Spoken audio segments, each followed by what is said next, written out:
निवडणूक निकालानंतर पहिल्यांदा देवदर्शन दौरा करताय आणि पुढचं नियोजन काय आहे तुमचं? नतमस्तक होण्यासाठी आलो.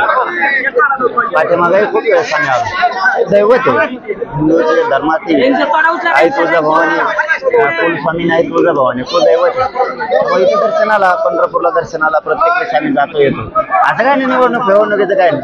निवडणुकीचं काय विषय. मराठा आरक्षणाचं पुढचं नियोजन काय आहे? आता उपोषण होणार.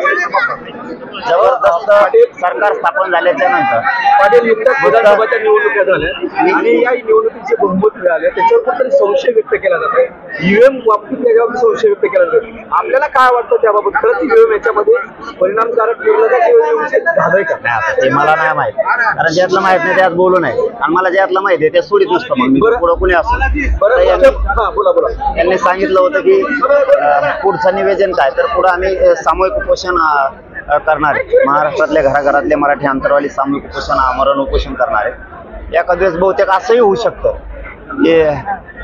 की हे उपोषण बहुतेक आणखीन विचारलं नाही पण विचारणार बहुतेक मुंबईत सुद्धा होऊ शकतं आणि मुंबईत सुद्धा आमरण उपोषण आम्ही करू शकतो.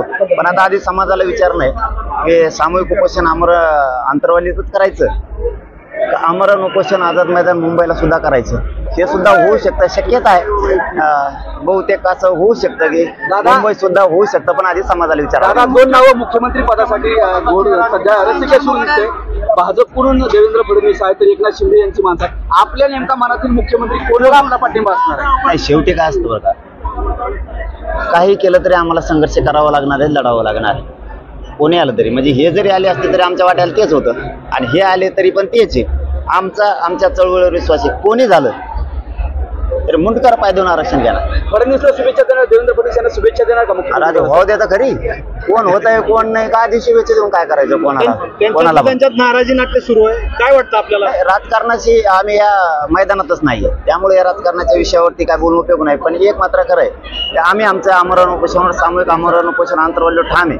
परंतु एखाद्या वेळेस मुंबईत सुद्धा ते होऊ शकतं आझाद मैदानला, बहुतेक अशी सुद्धा शक्यता आहे. पण समाजाला विचारतो, सरकार स्थापन झाल्याच्या नंतर आमची बैठक होईल, अंतरवालीत करायचं का मुंबईत करायचं. पण मुंबईत सामूहिक करता येणार नाही. नवीन सरकार स्थापन झाल्या तुम्ही कुठल्या पद्धतीनं आंदोलन हाती घेणार आहात? सामूहिक आमरण उपोषण अंतरवालीत होणार आणि घराघरातले लाखो मराठी शेकडो मराठी तिथं बसणार आहे. दादा, हा विधानसभेत जो फॅक्टर दिसायला पाहिजे होता, मराठा समाजावरती जी चळवळ आपण उभं केली ती दिसली नाही, त्याच्या मागे कारण शोधतील का किंवा काय आपल्याला वाटतं की कशामुळे हा फॅक्टर सगळा? त्याला काय कारण उघड मैदानातच नव्हतं, नाही तर पाडून टाकले असते, दण पाडले असते सगळे. मालक समाज आहे, समाज कोणाच्या दावणीला बांधला नाही. मुलगा म्हणतो मी समाजाचा मुलगा आहे, मूर्खासारखा मी समाज कोणाच्या दावणीला बांधला नाही आणि समाजाचा वापर पण होऊ देणार नाही. पण समाजाशिवाय मराठ्यांशिवाय राज्यात सत्ता येऊ शकत नाही.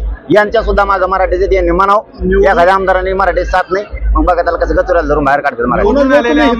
बहुसंख्य मराठा आमदार आहेत, या सांगू नये मराठा आरक्षण. गोरगरिबांचे लेकरं खूप आक्रोश करताय, खूप तळतळ आहे त्यांचं, खूप काम आहेत, खूप कष्ट आहेत आई बापाचे. एकदा मराठा समाजाच्या लेकराकडे बघा आणि सगळ्या आमदारांनी तुटून पडा मराठा आरक्षणासाठी.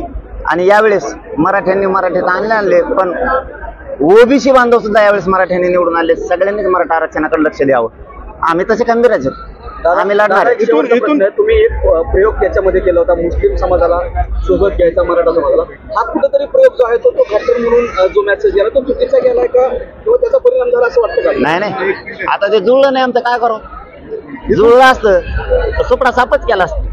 इथून पुढे तुम्ही पक्ष स्थापन करून निवडणुकीच्या रिंगणात उतरणार नाही बाबा, तुम्ही तर